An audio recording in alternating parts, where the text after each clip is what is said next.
How are we doing, guys? And welcome back to All Leeds to Be. It's your post-match reaction. Leeds 3, Portsmouth 3. First day of the season. This should be the time of optimism. But same old, guys. Same old. Listen, I'm not going to write off the whole season on one game. There's still 45 to go. We all know that.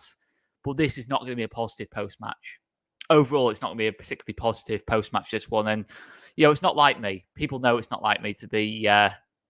not seeing the positive side of things. Even though it was a decent performance, all this and that, it's not going to be a positive post-match, this one. It's going to be I'm going to call it a realistic post-match, this one, where we're actually at this moment in time. Okay? I'm furious with that today. I'm absolutely furious. And it's not quite for the reasons you might think. I'm going to go through it, why I'm absolutely furious. To do what we did to Valencia last weekend and to have the pre-season we've played outstanding football, throughout pre-season. It's probably been one of the best pre-seasons I think I've seen from a Leeds team, to be honest, in terms of pound for pound, purely on performances on the pitch, the way we've tried to play. I think the recruitment in terms of who we have actually brought in has been good. No question about it. But, and I mean today as well. Today, I think for large spells of the game, we played really, really well today. And to make the starts of the game we made, the first 10, 15 minutes of the match, we were unplayable. We were absolutely unplayable. It was Bielsa type stuff from Leeds, in the Championship. We were that dominant, at the start of the game. And the general balance of the game, it was a dominant performance. If we'd have walked out today and won 4-0, I don't think we would have had any kind of like, oh, that was a lucky 4-0 or anything like that. We were dominant today.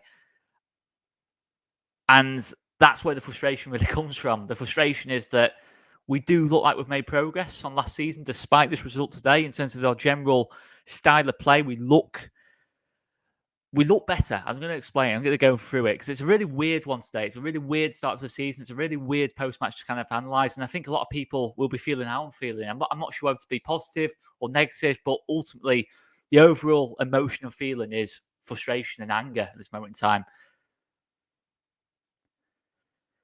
The subs as well. We're going to have to talk about the subs, and that's probably where the biggest frustration of all comes from, is the subs. But let's talk about the start of the game. Fantastic start. We get the goal. Obviously it's a bad error from Ogilvie in terms of it leads to the penalty. But again, brilliant movement from Dan James. Great awareness from Dan James, and we causes havoc. We might not be the most easy on the eye footballer in the world, and someone who's going to have wonderful highlight compilations and be this wonderful, wonderful technician, but he's someone who's super effective at this level. There's no question about it. Even when he's not having his best performance in the world, which he probably didn't today, he still makes things happen, Dan James, on that right-hand side, and he wins the penalty. Pascal takes it. Fantastic penalty from Strauch. I was confident with Strauch on it as well. The way he strikes the ball is really good. Obviously, the boomer in me is kind of thinking, do I want a centre-back taking a penalty? In an ideal world, probably not. But ultimately, he probably is our best penalty taker, Pascal, along with Joel Perreault. But Joel Perreault, of course, wasn't on the pitch. So great start, 1-0 up inside 10 minutes, and we could have been 3 or 4 up. Genuinely could have been 3 or 4 up at this point in the game. There's been times last season where we've been 2-0, maybe even 3-0 up, and not played half as well as we did in those first sort of 10, 15 minutes. Of course, I think we hit the bar 3 times in the first 10 minutes. Someone might correct me in the chat. It might have actually been 2 in the first 10 minutes, but either way, it was a very dominant start. I don't think Portsmouth actually touched the ball until sort of 15, 20 minutes into the game. And listen, we need to give Portsmouth credit as well. I'm probably going to do that throughout the video as well. They gave a great account of themselves. I think they're going to be easily staying up this season, easily the best of the promoted sides. And they looked good to me, Portsmouth. And, it's one of those things. The start evaporated. Obviously, the way the goal goes in, to make it 1-1 is incredibly frustrating, especially when you watch it back and you see how bad a goal it was to concede from so many different points of view.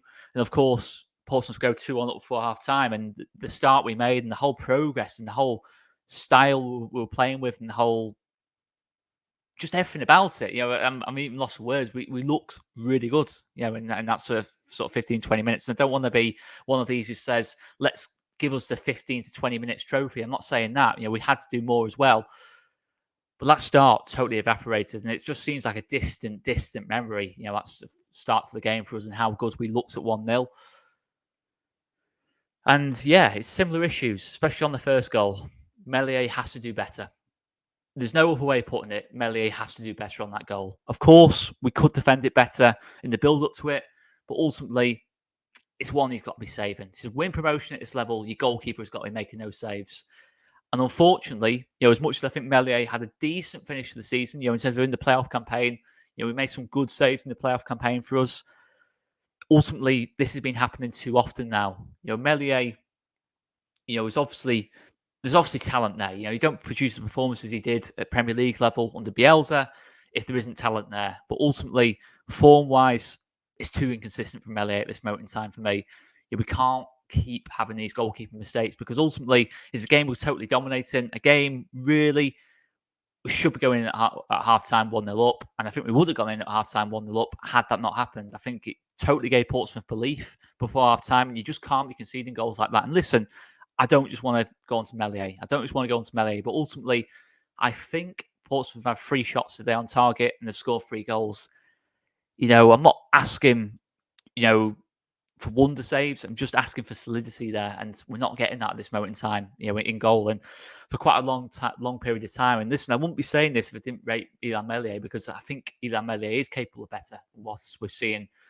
Certainly over the last sort of 18 months or so. This is a long period of time now we're talking about, and you're thinking if you want to get promotion, you need your goalkeepers to make saves. Obviously we saw, for Ipswich and Leicester how good their goalkeepers were last season at times, and we do need more consistency in that area of the pitch. And listen, when you consider 3 goals and there's been other areas, it seems a bit strange to focus on Meslier, but ultimately, this is the issue with having inconsistencies in certain parts of the pitch. Up front, in goal. To be fair, up front, that's more of a last season issue. I think Mateo Joseph gave a great account of himself today, and I think Mateo Joseph is solidly our number 9 this season. But when you got inconsistencies from last season, we're talking about last season, which we did in both boxes in terms of the goalkeeper and striker, you're going to cost yourself points. They are the ones that win you and lose your games at the end of the day. And ultimately, for me, I think we need to be seeing more from Illan. I think he's capable of more. That's the thing I want to point out here. I wouldn't be saying this if I didn't rate Illan Meslier as a person and the goalkeeper. I think he's capable of more, and we need to unlock more from Meslier. But of course, Jayden Bogle, I thought defended the first goal pretty poorly, caught out of position. And then the second goal, Joe Rodon is my favourite player, no question about it, in this Leeds team. In terms of the one who I look at and think, that is a Leeds United centre-half when I look at Joe Rodon. But it was a shocker on the second goal. Both to give away the free kick and then, of course, the header. And Joe Rodon will know this. Joe Rodon has been incredible for us. Incredibly happy to have Joe Rodon on the team. I think, there is credit definitely in the bank there with Joe Rodon. But of course, if I'm going to talk about Meslier, I've got to talk about Joe Rodon on the second goal as well. And fair play to the strike as well. It's a fantastic strike to make it 2-1 before half time. And I did still feel confident at that point was go on to win the game, despite going 2-1 down and maybe having a pretty bad finish to the first half in terms of not really then being able to get back in control of things, at 2-1 down. And it was disappointing. Just checking my notes here. Again, guys, you'll probably be used to this, but I'm just looking now. Just so many notes on the game because it's just such a blur, this whole game, really, to be honest. And the other thing as well is to say the goalkeeping mistake or mistakes, over quite a long period of time is one thing, but we've got to get into these individual mistakes as well because it's not just today. Pre-season we defended really well, but if you look at the back end of last season, we were making a lot of defensive mistakes. The QPR away horror show, 4 goals conceded there. Southampton, both games really conceded a lot of chances in them games at the back end of last season. All right, Norwich in the playoffs we were solid against, but you're looking at Middlesbrough away. We've conceded a lot of goals if you look at the last 8 to 10 games we've played, pretty much since that Easter break, that famous Easter break where everything's kind of fallen apart. We've conceded a lot of goals. And I don't think it's down to the system. I think it is just down to individuals. Do we need to get more cover? Do we need to do different bits? Do we need to press in a different way? I don't know what it is, but we've got to get on the top of it because you can't be conceding 3 goals at home. At this level, you can't be conceding 3 goals at home. You really can't. And what else to go on to next? I mean, we've got to go on to the subs. The subs is probably where my biggest frustration is today. I really liked what I saw for large parts of today with the ball. I don't have any criticism with us with the ball at all today. We scored 3 goals. We could have easily scored more. On another day, Nonto probably gets a few more. Joseph maybe takes that chance. Rutter maybe takes 1 or 2 chances. You know, we hit the bar twice as well. I can't have any criticism of us with the ball. And maybe people say I'm being naive about that. We've scored 3 goals in the game. We've got to win the game at that point. From that point of view, we've done enough to win it. But the subs is where our control and general, the game just kind of went from us when we made the subs. I can see why, we made the subs we did. I think at the point in the game we were at, Portsmouth were dropping deeper and deeper and deeper. In that sense, it made sense to take Dan James off because, it's probably a game that suits Dan James less when he's obviously got a deep line defence and we need to break it down. Perot coming on makes sense because obviously can shoot from distance. He's a good finisher in and around the box. Okay, he's not most athletic, but when the team you're against already sat quite deep, Perot makes sense, to just get you a goal out of nothing because we know Perot's good at that. Perot gets a lot of criticism, some of it fair, but he is a good finisher. There's no question about it, and he will get you goals. That one I understood totally. The Joe Rothwell sub, I thought made sense as well. Joe Rothwell can make those runs into the box and is a bit more attack-minded. Well, is a lot more attack-minded than our other midfield options. And I think he actually did okay when he came on, Joe Rothwell. But I didn't understand the decision to take Nonto off. I really didn't. I think Nonto, the first half, he was sharp, but his final decision or final pass or final shot was off it. But in the second half, he went up another level. I think he was probably our best player in the second half. He caused havoc for Portsmouth. Not just with the goal, just in general. A lot of our best moments in that second half were coming from Nonto down that left-hand side. We wanted to see Nonto on the left for quite a while, but we haven't because Crescencio Somerville has been obviously on that left-hand side. Nonto is better on that left-hand side. He showed it in that second half, and it felt like if we were going to win the game, it was going to be probably from Nonto, not necessarily Nonto scoring, but from Nonto doing something on that left-hand side or combining with Rutter. It looked good, that left-hand side. It's looked good for quite a long time from an attacking point of view. It didn't make sense to take Nonto off and to totally take Nonto off for a totally different profile than Brendan Aronson. And yes, the comments will be jumping at me. Aronson scored. I know Aronson scored. He had a chance to win it as well. But there's no doubt about it. Our general control of the game went when we made that sub. All of a sudden, of course, Bamford came on for Matteo Joseph as well. All of a sudden, what was a very balanced front four with James and Joseph's pace, Nonto and Rutter being able to carry the ball large distances and take the men on, and James and Joseph making the runs for him. It combined really well. The balance was really good. But when you change it to Rutter on the right wing, Aronson on the left wing, Perot in the 10, and Bamford up top, you've not got a lot of pace there for starters. There's no width because Rutter's always going to come inside. He's not a winger. Aronson's certainly not a winger. He's always going to come inside from that left-hand side onto his right foot. And all of a sudden, you've got no width. You need the fullbacks to be wingers at that point. And when the game's in the balance like it was, you can't be relying on your fullbacks to give you width. You need wingers on the pitch as well. It went a bit marsh-bally towards the end of the game. And that's the frustration. We look so good with that width from the right and left. Yes, I would have been for putting Rutter on the right and then Perot in the 10 and maybe taking James off, but at least then you've still got the width from Nonto. At least you've still got some pace, in the front four and Joseph on there as well. I thought Joseph was having a great game, to be honest. I didn't understand taking Joseph off either. I felt he was going to score in that game. Had he got the 90 minutes, I think as the game got more and more chaotic, I feel he would have scored there. And that's the frustration. I have no criticism at all of Farke from a tactical point of view. I really enjoy the way we play with the ball. Since pre-season, I think we've took it up another level with the ball. Yes, the back end of last season, it was a tough watch at times. For large spells of that back end of last season, I really didn't enjoy watching us play, to be honest. But we've changed our style a little bit. We've got 2 natural fullbacks. We've got good width. The balance looks better. We've got a natural number 9 up there. It looks better. But as soon as we made those subs, it looked like the Leeds of March to May, like the Leeds under Jesse Marsh. It did not look good at that point, and it was not good to see. It's so frustrating, guys. It's so frustrating. We've looked good today. We look a good team. I keep saying it. We look a good team, but we've made ridiculous defensive mistakes, and then ridiculous subs as well. It's just a cocktail of an average start to the season in terms of results-wise. And it puts a lot of pressure on the upcoming games. Middlesbrough and West Brom. Yes, I know Middlesbrough's in the Cup. West Brom away. We could quite feasibly, not win for our first 3 games. And that's all of a sudden into last season's territory of a slow start. And this is how things like this brew. At this level, we're seeing it last season. Dropped points are big now. The standard is high. Leicester got 97 points. Ipswich got 96. Of course, we know it's not the best quality of leagues, but Burnley and Luton have still kept a lot of their squads together. Sheffield United have recruited well. It's feasible that they could put together, 90, 95 points, maybe more. We can't keep dropping points. We can't keep dropping points. This is a bad start for us. There's no question about it. But let me try and go onto the positives again, because it's just a really weird one to analyse this one. I'm sure everyone's the same as me, really, in terms of I don't really know what kind of direction to go with it.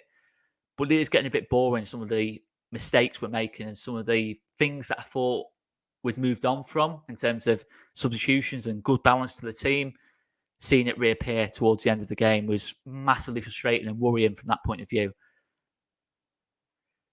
And then again, the pressing point of view, we pressed brilliantly today. How many times we won the ball back from Portsmouth, forced them back, to drop deep and all things like that. Great combinations. Sometimes maybe the final pass wasn't quite there, but that's what probably makes it worse. It wasn't like it was an average. We were just average and looked ordinary. We definitely are clearly a good team. I'll keep saying it. We're clearly a good team. And it is always the fine margins at this level. Goalkeeper mistake, defensive mistake, it's always the fine margins.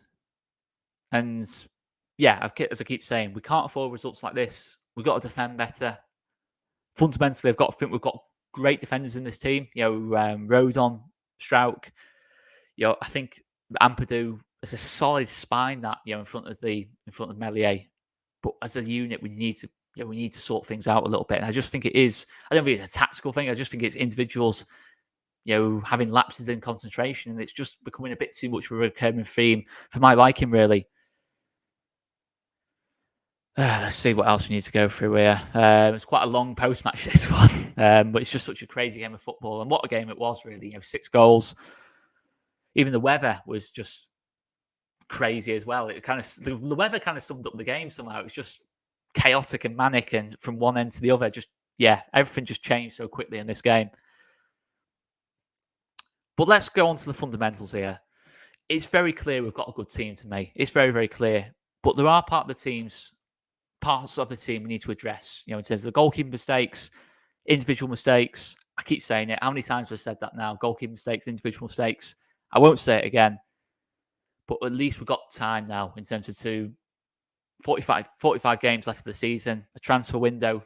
We've still got 3 weeks to address some of the weaker parts of our depth, where we are looking to change the game, maybe. If you look at maybe the winger situation in terms of James and Nonto, great options. But when we did want to kind of freshen things up, it was either putting Rutter on the right or Aronson on the left. Personally, I just kept Nonto on there, but ultimately we don't have winger options, outside of James and Nonto. As good as they are, we don't have other options, which is a concern. Obviously, in midfield, it's either Rothwell comes on or we have no natural midfielder to come on. So there's depth issues, no question about it. But again, as I always say, I'll judge a transfer window at the end of it. Not now. Not now is not the time, because this time last year, the transfer window was not looking good. And in the end, we brought in a lot of really good signings towards the back end of the window. Can we do the same again? Let's hope. And to be honest, listen, it's all subjective at the moment. Until we see, 4 or 5 games down the line, it's hard to tell how good we are. We're Portsmouth bad? Are Portsmouth good? Portsmouth, for all we know at this stage, could be this season's Ipswich. That could end up being a great result at the end of the season. I don't think it will, but it could be. We don't know at this stage of the season where teams are at, really, until we get sort of 4 or 5 games in, a bigger sample size.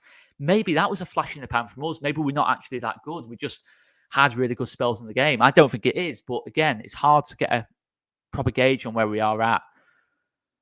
I'll finish the video off with this. I'm absolutely fuming with drop points today. Fuming how we haven't made a good start to the season. To play the way we have for large spells of the game, to start the game we did, to play like we did last week against Valencia, to have all the great feeling going into the season. I predicted us to win the league going into today. I felt we were going to win the league. I still believe we'll win the league. I'm not going to be that kind of like knee jerk, even though I probably have been quite knee jerk in this video, and I always try not to be. But I tell you what, that is a real, yeah, it's a real buzzkill. With that today, it really is a buzzkill. There's no buzz now for the next game and this weekend really coming up against West Brom. So we've got a good team. Farker, in terms of the playing style, we're fun to watch. We can be a very good team, a team that wins the league or finishes in the top 2. I still believe that, but we've got to address those issues. We scored 3 really good goals today. Had chances to score more, but you can't concede 3 against a newly promoted team. So positives and negatives, probably mostly negative until we play again. But let's see. Guys, let us know in the comments down below your thoughts. Check out all the other content as well around this game as well. Hit that subscribe button. And apologies, it's been a while since I've been back. It's been quite a manic summer, quite a rough summer, to be honest with me. From a personal point of view, I won't go too much into that, but it really has given perspective. Despite everything I've said in this 20-minute kind of, I don't even know what I can describe it as, this last 20 minutes, it really just put it into perspective. So in all seriousness, guys, I will be back with another video. Hit that like button, hit that subscribe button, and we will see you later. Cheers, guys.